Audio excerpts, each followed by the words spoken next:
Hi, I'm Afsan, and I am a health systems researcher. That's my productive passion. I am a global citizen and a believer in one love.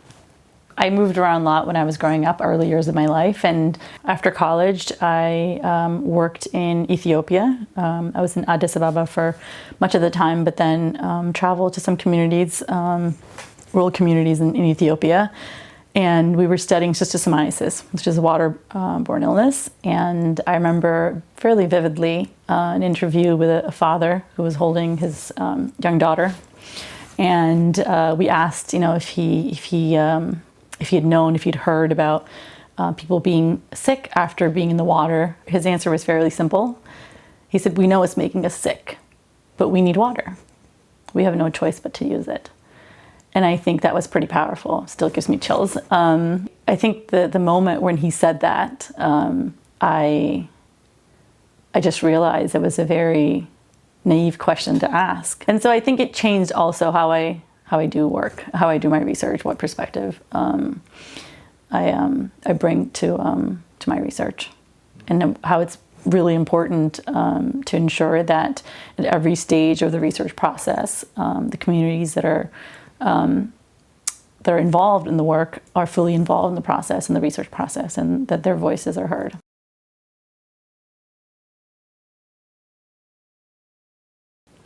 When I was growing up, my grandparents lived in India, and I would visit. When the day finally arrived that we would have to leave and say goodbye, and go miles, thousands of miles away, my grandmother would say an expression. It's a "Bhule choke maaf karo." So the saying is in Memnese and roughly translated to, "Forgive me for any words or actions that may have caused you harm that I'm unaware of." And it was a way of parting in good terms. But I think the words may not directly, I think it's more the concept that if, this is a chance to clear accounts. And I think it's the meaning for me, the deeper meaning is seeking forgiveness on a continual basis from those who are around us. And that when we separate, life is fragile, we don't know what can happen. We should try and leave our time with people we care about, and anyone really, in good terms.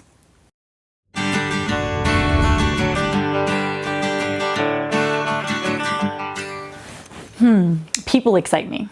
I think people's capacity to be kind, to be compassionate, to imagine beyond the world that they see immediately in front of them, to see something better. I'm most scared of losing people I love and care about, scared of the unknown, the vastness of the universe and what we don't know, scared of what happens after we die. But most of all, I'm scared of what humanity is capable of. I think that we need to be kinder to each other. There's a quote by one of my favorite authors, Khalil Gibran, and I don't know if I'm exactly correct. We give little of ourselves when we give of our possessions.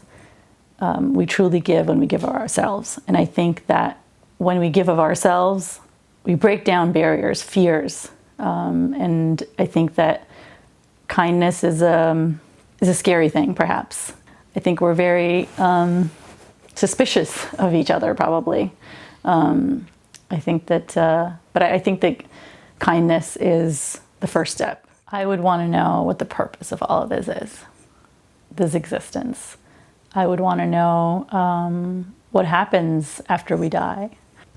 I would want to know, actually, if once we die, we get to see what happens to the rest of the world. Not all of us are privileged. I realize that travel is a privilege. Not everyone is privileged to see the world. St. Augustine said that the world is a book, and those who don't travel only read one page.